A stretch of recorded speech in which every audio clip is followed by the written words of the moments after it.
Hello and welcome. I'm Leigh Ann Gerrans and you're watching W News, broadcasting live from the Al Arabiya headquarters. These are our top stories.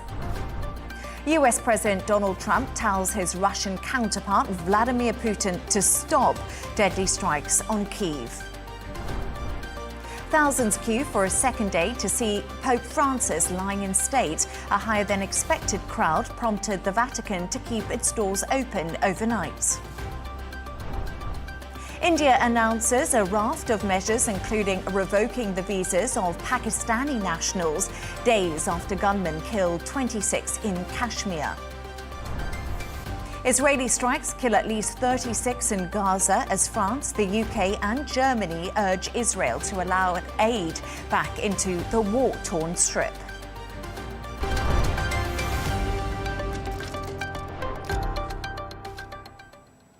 Vladimir, stop. That is the message from US President Donald Trump to his Russian counterpart after deadly strikes hit Kyiv. Posting on Truth Social, Trump said he was unhappy with the attacks, calling them unnecessary and poorly timed. This message comes hours after Trump slammed Volodymyr Zelenskyy on the same social media platform, accusing him of undermining peace efforts. White House Press Secretary Karoline Leavitt confirmed that Trump is running out of patience and regarding the Russia-Ukraine peace deal, highlighting that Zelenskyy is heading into the wrong direction and stalling the talks.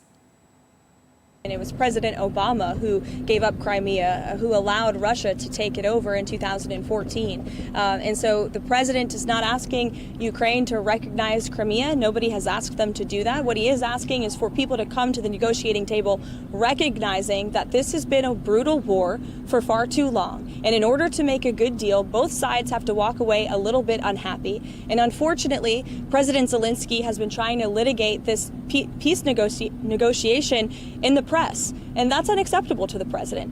The American taxpayer has funded billions of dollars in this effort, and enough is enough. The president's frustrated. His patience is running very thin. He wants to do what's right for the world. He wants to see peace. He wants to see the killing stopped. But you need both sides of the war willing to do that. And unfortunately, President Zelenskyy seems to be moving in the wrong direction. Let's go live to Washington to speak to former US Deputy Envoy Ellie Cohan. Ellie, thank you so much for joining me. The blunt message to Putin comes just hours after Trump criticized the Ukrainian president on the same platform. Are these Truth Social posts helping or hindering the ceasefire negotiations? Leigh Ann, it's great to be with you. What you're hearing from President Trump is a lot of transparency, and that's the president's style. He is just very straightforward, both with the American people and with the international leaders that he deals with. And so the president has done more than anyone around the world to try to bring peace between these two sides. He's done more in, some 90 days than the Biden administration had done previously in over 900 days. And so, the president is really adamant that he wants to see the killing stop. He has a very strong humanitarian streak in him. At the same time, I don't think that his patience is infinite, and he wants to see seriousness on the sides of both Putin and Zelenskyy, that they're willing to bring an end to this war. It feels like Trump is closer to throwing the towel in than a deal to end this war. Is this something that the media is speculating? But also, what conversations are happening in the White House at the moment, Ellie?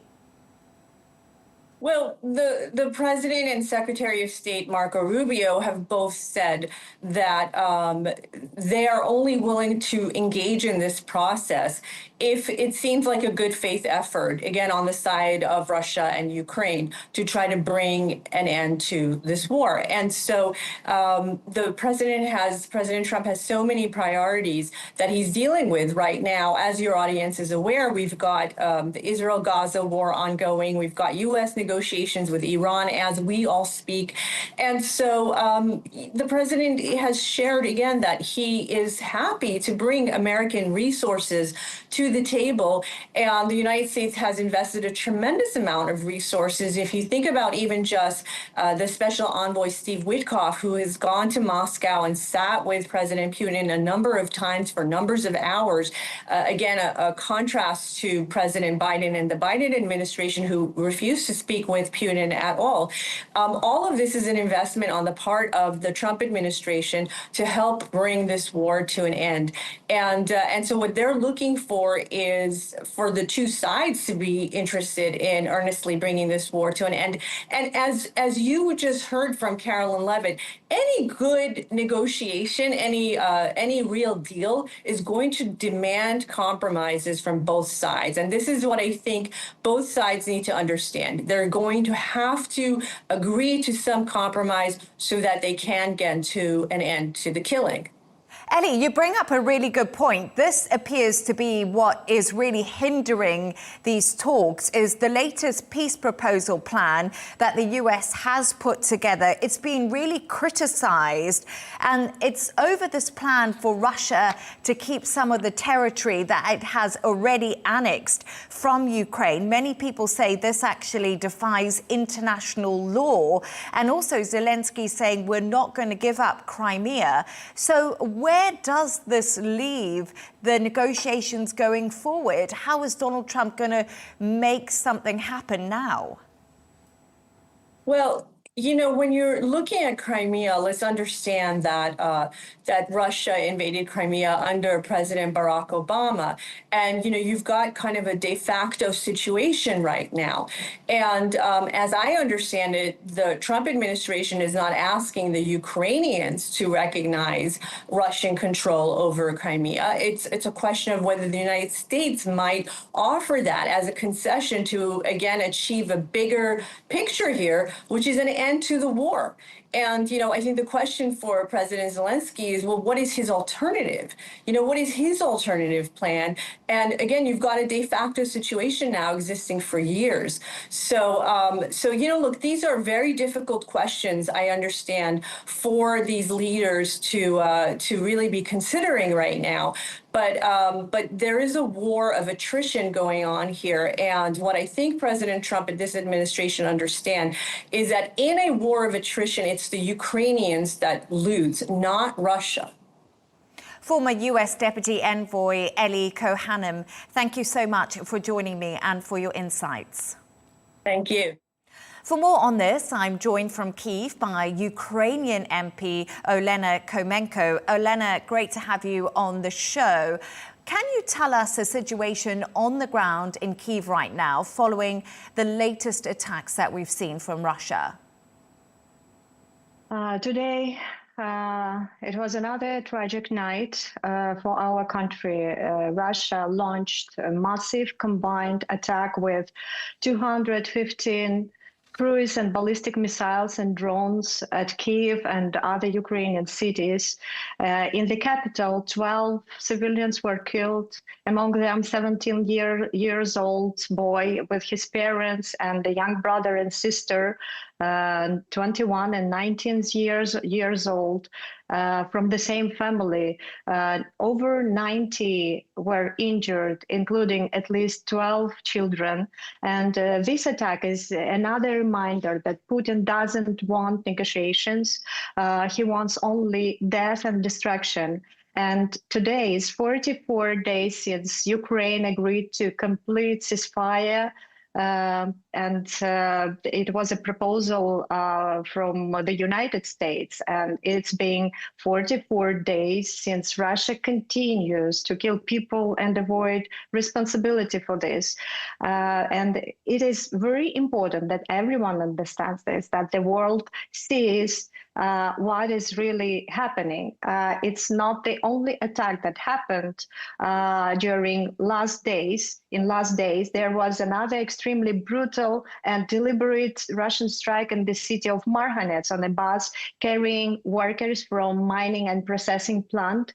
It was clearly a civilian object and civilian target. 9 people were killed, 49 were injured. And the day before, there was another cynical attack by Russian drones in Kharkiv and aerial bombs on Zaporizhia against civilians, including children, were killed and wounded. And then at night, Russia sent drones to Odessa, and attacks here in Ukraine continue daily in Sumy, Kharkiv, Donetsk, and other regions. Olena, this is absolutely deliberate Russian terror, which can be stopped by a single order from the Russian side, but it's not happening. Olena, just a quick question to you there. I was just speaking to Ellie Cohan before you, former US Deputy Envoy, and she said to me that the Trump administration is really pushing for peace. They want the bloodshed stopped. They're having so many talks with Russia and with Ukraine to try to find a deal. And she also made the point there that any good deal requires both sides to make some kind of compromise. Do you think it's time for Zelenskyy to make a compromise and to go forward with the peace deal that's been put forward by the US to stop the attacks that you've just been talking about? I would like to reiterate what President Zelenskyy has already said many times, that Ukraine wants peace as anyone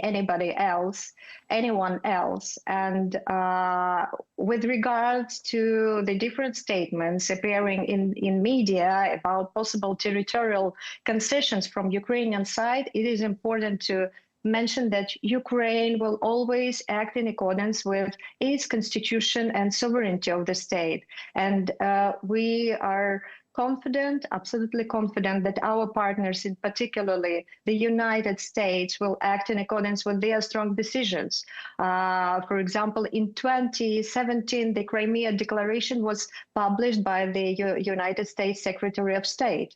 And the United States called for the end of the Russian occupation of Crimea, recognizing it as an integral part of Ukraine. And moreover, I would like to stress that Ukrainian people will also never accept such a condition. According to recent opinion polls, the overwhelming majority of Ukrainians, 82%, oppose the official recognition of the occupied territories of Crimea, Donetsk, Lugansk, Kherson, and Zaporizhia regions as a part of Russia as a condition for ending the war. And however, it's currently known that Kyiv has not received any official proposals to discuss the exchange or surrender of the Ukrainian territories temporarily occupied by Russia.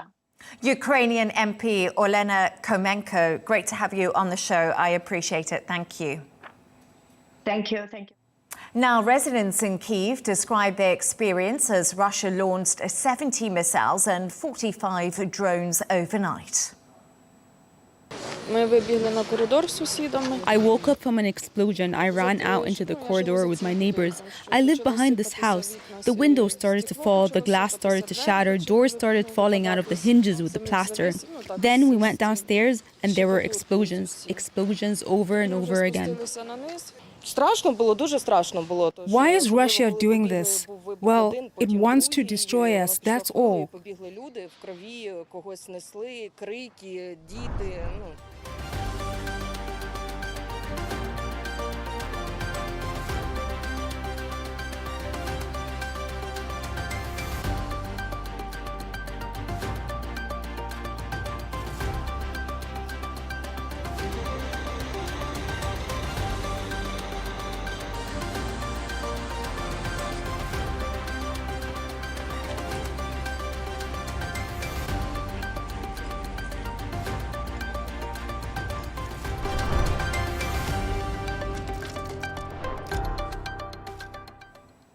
Now, tensions are simmering as India blames Pakistan for a deadly attack that killed 26 mostly tourists in Kashmir.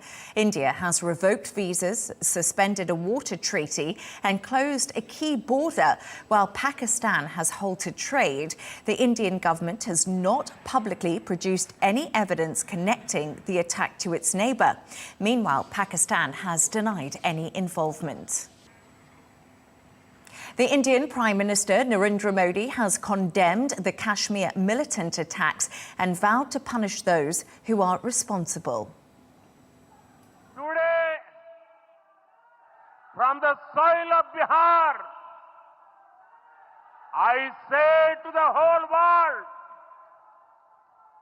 India will identify, track and punish every terrorist and their backers.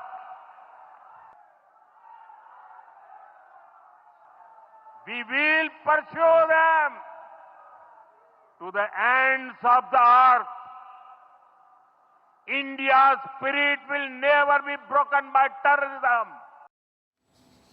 For more on this, I'm joined from New Delhi by reporter Rebecca Bundhan. Rebecca, thank you so much for joining me. So we just heard from Modi saying the Kashmir attackers will be punished. Is there any more clarity on who carried out this deadly attack?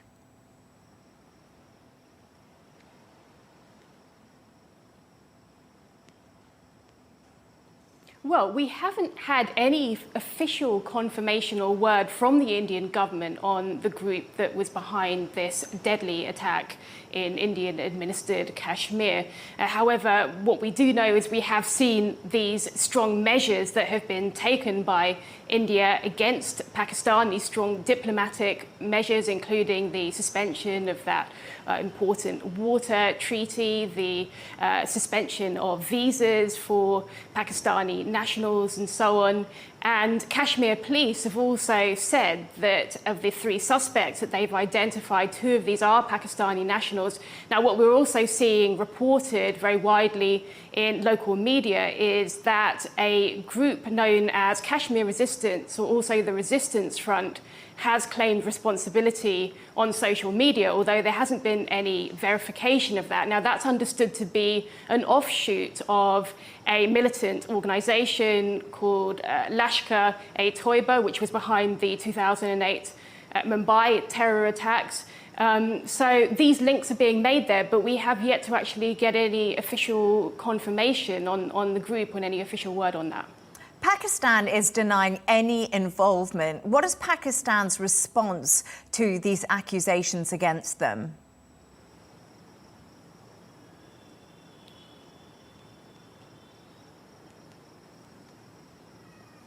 Yes, that's right. Pakistan is completely rubbishing these links. It's saying that there's no credible investigation or evidence behind there being any links to Pakistan, and it's also taken its own retaliatory measures following a meeting today. It's also announced the suspension of visas for Indian nationals under an exemption scheme. It's also closed Pakistani airspace to Indian airlines. It's rejected that suspension by India of that Indus Waters Treaty agreement too, and suspended trade with India. So we've seen a big reaction from Pakistan as well in response to that downgrade of ties that we saw from India. Rebecca, Pakistan is warning any suspension of water supplies by India would be viewed as an act of war. You've been speaking to me about this. We've seen protests in both India and Pakistan. What are the people calling for?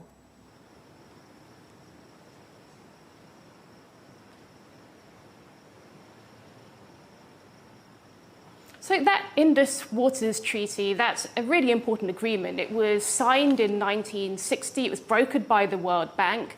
It's something that's been in place for decades, despite the ongoing tensions, conflicts between India and Pakistan over those decade. So this is highly significant that India has made that announcement. Now, a lot of Pakistani people, the agriculture industry, the residents of Pakistan, they are dependent on those water supplies and that water agreement. So in Pakistan, most of the protests are really centering around the suspension or the possible suspension of that water treaty, because people are really concerned about the impact it will have on them and their own survival. So what they're talking about is water terrorism when they're holding protests. Now in India, the protests that we're seeing here are more directed towards trying to seek justice for those victims of the attack in Kashmir, because, I mean, that's very rare to see that kind of attack against civilians taking place. That's really what's angered a lot of people in India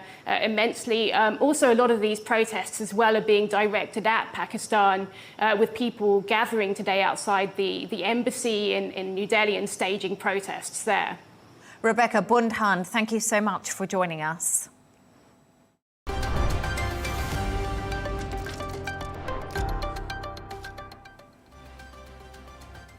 More than 50,000 people have queued in the past 24 hours to pay their respects to Pope Francis at St. Peter's Basilica, the Vatican has said. The Vatican kept its doors open overnight due to high turnout, closing for just 1 hour for cleaning. The line is the longest since the Pope was placed in state, stretching beyond St. Peter's Square. It was very, very emotional. I didn't think I'd cry, but when I saw him, I did. I started to cry. It's very emotional. When I entered the church, I was crying, you know. It's very special because I was here like 8 years ago. I see him at the window, and now I'm here, and yeah, it's special. For more on this, I'm joined from Washington by Reverend Robert Gaul. Reverend, thank you so much for joining me. The Basilica stayed open, as I said, almost all night to allow the tens of thousands of people to pay their respects to Pope Francis. Why have we seen such an outpouring of love and so many people joining the queue? Well, it's really beautiful. Pope Francis, from the beginning of his papacy 12 years ago, really established himself as a pope of mercy, of compassion, who reaches out to the marginalized and to the poor. He's also promoted peace, and he promoted dialogue among all believers in God, including the Islamic world. And the Christians all around the world see him as representing the fatherhood of God and therefore a principle of unity. And this is the Jubilee of Year of Hope that Pope Francis promulgated, which means that Christians were already going to Rome in order to receive special blessings as they renew their hope in Jesus. He was a pope who was determined to make changes within the church. What did you make of his efforts? Indeed, very important that he was elected by the previous conclave back 12 years ago in 2013 in order to reform the Vatican, because the economic situation, the financial situation of the Vatican is truly in disarray. And Pope Francis put in some very serious effort and established principles in the rule of law and in governance for financial transparency, really mandating it for the first time. And yet, with respect to many things of his papacy, including his financial reform, he established principles and rules, and yet through appointments and other, I would say, misdirection, he didn't follow through on those reforms. So in a sense, he prepared things for his successor in order to follow through on those principles that he really established in law regarding financial crimes, transparency, and there being a general audit of the Vatican. You know, specifically, for the first time ever in history, there's a general auditor of the Vatican that was appointed, but he was then ushered out of the Vatican and threatened with prosecution because he was finding corruption. And now there's a new man there who is doing a quiet job, but it's not so clear that he's doing it with such great transparency as this predecessor who was appointed under Francis. So his successor will have a challenge and an opportunity to follow through on those principles that Francis promoted. So, Reverend, you just spoke there about what Pope Francis did at his time in the role as Pope, but There's so much speculation. This is what I wanted to talk to you about, is who is going to be the next pope. And do you think the next pope will follow on those lines of reform as Pope Francis did? Because everyone's wondering if this is what's going to happen. An excellent question. And so while they're preparing for the funeral, the cardinals from around the world, and these cardinals are like senators in a democratic government. So they're all men and they're all priests and they're all bishops who have been selected mostly by Francis to elect his successor. And there's 133 of them that are coming now to Rome. Many of them have already arrived for the funeral, and then they'll be gathering for the conclave. Now, with respect to Francis's reform agenda, he really wanted to make the church more of a welcoming church. And in doing so, at times, he seems to have watered down what the church really believes in.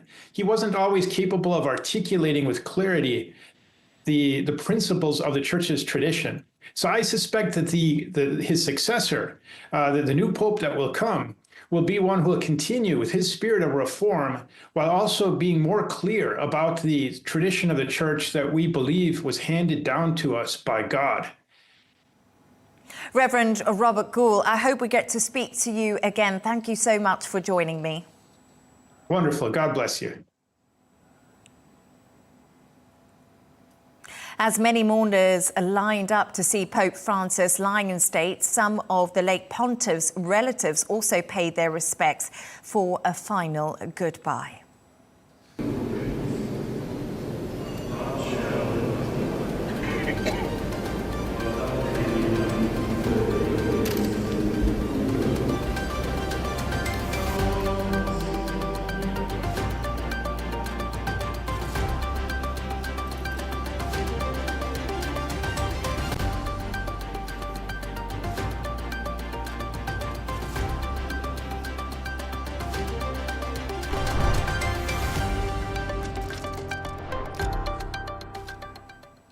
Now to the Middle East. At least 36 Palestinians, including 3 children, were killed as Israel resumed airstrikes on Gaza following the collapse of a 2-month ceasefire last month on the 18th of March. The bombardment hit several areas, including displacement camps in Nuseirat and Khan Yunis. We were sitting in peace and a missile fell on children. 2 children and a woman. I do not understand. Meanwhile, the UK, France and Germany are condemning Israel's 50-day blockade on aid into Gaza, calling the situation intolerable. These countries are also warning that Palestinian civilians face the risk of starvation, disease and death. For more on this, I'm joined by UNRWA spokesperson Jonathan Fowler. Jonathan, great to have you on the show. So Israel has now blocked aid into Gaza for over 50 days. Can you explain the situation on the ground there right now? I mean, quite frankly, we're running out of words to explain, describe the situation. Apocalyptic does not do this situation justice. It's simply appalling. I mean, imagine nothing getting into a war zone where a civilian population is in absolute desperate situation for more than 50 days. I mean, it's not complicated to imagine the results. The situation on the ground now is, for example, we've run out of flour to distribute. We a couple of days ago, we give out food parcels which contain dried food, things like that, that help people survive. That's run out. We have nothing left to give on that front. People, sadly, in Gaza are kind of well honed in the need for resilience in this kind of setting. So as soon as the ceasefire collapsed, because we'd been able to lift humanitarian aid to significant levels during the ceasefire, people had to a certain extent stock. So people immediately began rationing that stuff. The problem is, after more than 50 days, what people were being forced to ration in terms of what they had and what we were forced to ration in terms of what we were able to give out, that's running out. In the coming days, the health effects, the impacts, the malnutrition, the kind of things we're seeing already, these are just going to get worse and worse. We're not at a sort of tipping point, but we're slithering slowly into an enormous hunger crisis and famine-like conditions. And that this is extremely worrying and really needs to focus people's minds around the world. Jonathan, humanitarian organisations are ready and waiting to get assistance into Gaza. What needs to be done to get this aid to those people you've just described to me that need it as soon as they possibly can get it? Well, it has to be allowed in. I mean, it's not complicated. We have 3,000 trucks. UNRWA, the agency I work for alone, we have 3,000 trucks of supplies sitting outside the Gaza Strip, ready to go in. This was the kind of stuff that was, the flow that was going on during the ceasefire, of course, which was, not sufficient to meet needs, but did more than to get aid in than before the ceasefire. But of course, that was all stopped. Stuff is sitting outside. It is not complicated. This is a man-made crisis on the ground in the Gaza Strip in terms of human hunger. Basically the siege has to end. Aid has to be allowed to flow in. This is a basic of international humanitarian law. This is something that applies universally. That's what has to happen. And at the moment, organisations like yourself, are you able to help people at all in Gaza during this blockade? What are you able to do? Yeah, thank you for that question. We are the largest humanitarian agency operating in the Gaza Strip from the United Nations. We've had a long-term footprint in the Gaza Strip because of the mandate that we have from the UN General Assembly to provide public services like education and healthcare. Now, in times of conflict in the past and during this war, we've pivoted to a more sort of typical humanitarian operation. But we have 12,000 operational staff, and those staff are doing their work stoically. They're continuing. Our water engineers are continuing to do what they can, building spare parts from scrap metal to try to restore pumping stations. We have teachers, other staff who are doing what we call back to learning activities, trying to sort of give children a bit of a respite, give them sort of basic play, psychosocial support. We have around 15,000 patient visits a day in our clinics. So, we are continuing what we can do to serve the community. So, I don't want to give the impression that the fact that the food that we're able to distribute has run out means that we cannot continue working on the other things we're doing. But of course, our staff are also part of the community themselves. So our own staff are running out of food and having to ration. And this is an extremely difficult situation, but we continue to stay on the ground. We're continuing to deliver. And that we must be able to continue doing that. UNRWA spokesperson Jonathan Fowler, thank you so much for joining me. Thank you. We can now go to Jerusalem to speak to Israeli Foreign Ministry Special Envoy Fleur Hassan Nahoum. Fleur, thank you so much for joining me. So we've just heard from the spokesperson of UNRWA. The humanitarian crisis in Gaza is unprecedented. He's called it apocalyptic. When will Israel lift this block on aid? It's very difficult to actually take anything that he says seriously because we've heard these superlatives, apocalyptic, before. Last year, this time, there were reports on famines that were later refuted. So it's really, we have to take all of this talk with measure. What he did say, which is correct, is that during the ceasefire, there were floods and floods of humanitarian aid going in. And this is what people are eating. But what unfortunately is missing from his report is the fact that Hamas, for a year and a half, have been stealing humanitarian aid, selling it in the black market at a terrible premium for people. They're well stocked in their tunnels. And there are now demonstrations against the rule of Hamas because people understand the catastrophe they have brought on their own people.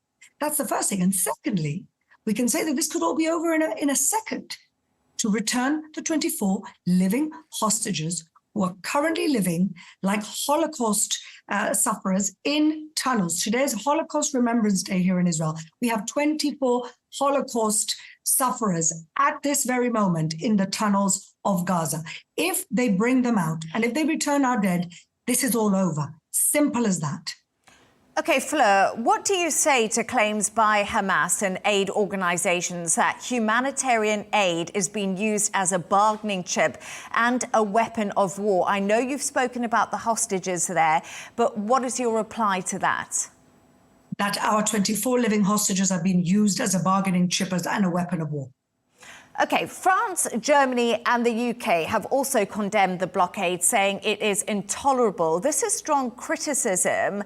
I know that Israel is calling for its hostages to be back, but what is your response to the unfolding humanitarian crisis?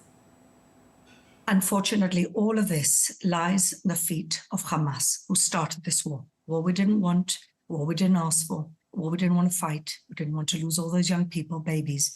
We've had this terrible attack, this terrible massacre on us that unleashed the war. All I say to these countries is that if that would have happened to their country, I wonder what the reaction would have been. And if they want to help the Palestinian people, then perhaps they should take President Trump's advice and let some of those Gazans into their countries as refugees. Maybe that would be more helpful to the Palestinian people than them making declarations that mean nothing. So, Fleur, this week, an Israeli delegation attended mediation talks in Cairo. There are reports a long-term ceasefire that would last between 5 to 7 years was proposed. What's Israel's response to this right now? Well, I'm not privy to the negotiations, but Israel has made very clear that it's got two war aims. One is to return our hostages, living and dead, and the second is to ensure that Hamas no longer rules the Gaza Strip. And any reconstruction of the Gaza Strip, if we bring in regional partners or you bring in international organizations, who's going to want to invest in reconstructing Gaza when it's still being run by genocidal jihadi terrorists that take their orders from the Islamic Republic of Iran? Israeli Foreign Ministry Special Envoy Fleur Hassan Nahoum, thank you for your insights.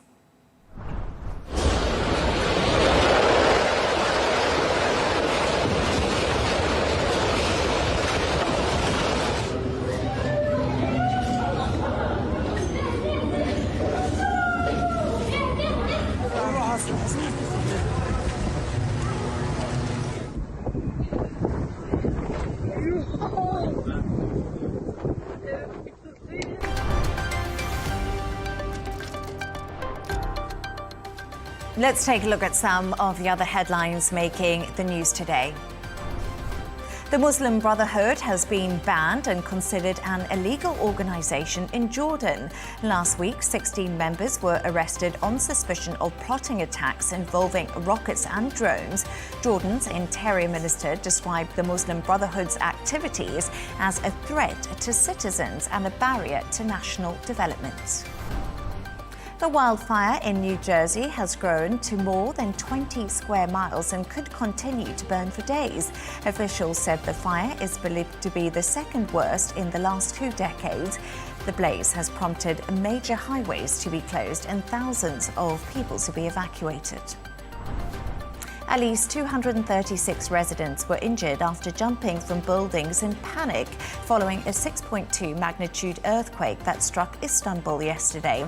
Officials said the earthquake lasted 13 seconds and was followed by more than 100 aftershocks.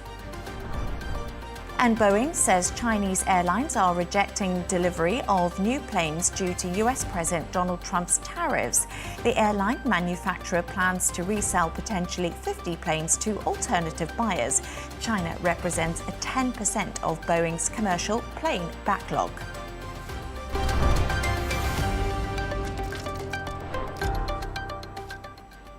Let's take a look at the top of business news now. Wall Street's main indexes have been mixed on Thursday. The S&P 500 and Nasdaq are rising as investors assessed a slew of mixed corporate results and also monitored developments in the US-China trade war. Escalating trade tensions and worries of economic slowdown in the US alongside concerns over the threats to the independence of the central bank have caused investors to exit US equities. Mourners from around the UK are flocking to Rome to pay their respects to Pope Francis after his death on Monday. Travel company On the Beach says it has seen an unprecedented rise in bookings to the Italian capital in the past 24 hours, noting a spike of 400% since the Pope passed away. Turning to the sports news now. Newcastle United manager Eddie Howe has returned to work after recovering from pneumonia. The 47-year-old, who has been in hospital and missed Newcastle's last 3 matches, will return for the club's game against Ipswich Town on Saturday. Howe led Newcastle to a League Cup triumph with a win over Liverpool back in March. And Leicester City striker Jamie Vardy will leave the club at the end of the season, bringing to a close a 13-year spell in which he established himself as one of the greatest players. Leicester were relegated on Sunday with 5 games of the Premier League campaign to play after a 1-0 defeat at home, and that was to Liverpool.